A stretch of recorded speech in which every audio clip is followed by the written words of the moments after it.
sizlerle birlikte slime yapacağız. 3 malzemeli slime yapacağız. Hadi başlıyoruz. İlk olarak kap ve kaşık lazım. Şöyle. İlk önce şampuanımızı... Bir dakika, listemizi şöyle yazdık. Aynen. Malzemeler şampuan, diş macunu. Ve... Şampuanla koyalım öncelikle. Ay. Yalnız bir dakika. Ben koyayım siz. Ben koyayım. Kıvamını ben ayarlayabilir miyim abi? Sen çok koyacaksın. Abi şimdi sabunu bitirme. Bir dakika. Bu kadar yeterli. Evet, bu kadar yeterli. Tamam. Şampuan ve diş macunu. Aç şunu. Mustafa bir dakika. Evet, döküyoruz arkadaşlar. Fakat dur, bizim olacak ha. Bizim malzeme. Ver bana istersen abi, şimdi ben dökeyim. Yeter mi bu kadar? Yeter. Bence de.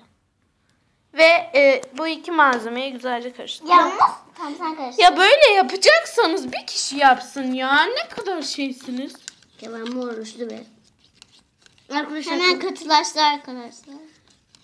Evet. Sanırım olacak. Yeter. Biraz ben biraz daha alalım. Su dökecek miyiz? Biraz şimdi arkadaşlar.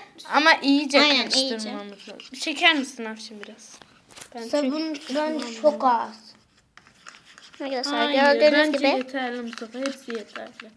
Hemen katılaştı. İyice karıştırmamız gerekiyor. Aynen, çok küçük oldu. Biraz daha koyalım mı? Bence yeter. Belki olmayacak. Boşuna gidecek malzememiz sonra. Olursa tekrar deneriz arkadaşlar. Arkadaşlar bir de bunları yaptıktan sonra bir saat bekleteceğiz. Arkadaşlar çok azıcık su ekliyoruz. Biriniz eklesin ama çok az olsun. Mesela ben çok eklerseniz bittik. Şu çay kaşığı kadar az olsun. Ver. Yalnız değdirme Afşin, şampuanlı çünkü. Tamam, yeter. Hayır, bu kadar da değil. Tamam. Yeter. Bu kadar koydum ben, emin misin? Bence yetmez, olmayacak. Sanki su koyunca arkadaşlar daha kötü oluyor. Yoksa bana mı değil? Evet arkadaşlar, iyice karıştırdıktan sonra buzdolabında bir saat bekletiyoruz. Arkadaşlar ama paylaşacağız. Evet, videomuzu paylaşmayı ve beğenmeyi, abone olmayı da unutmayın. Evet arkadaşlar, biz bir saat bu telefon, yani benim telefonum bir saat bekleyemiyor yani durdurunca. Evet.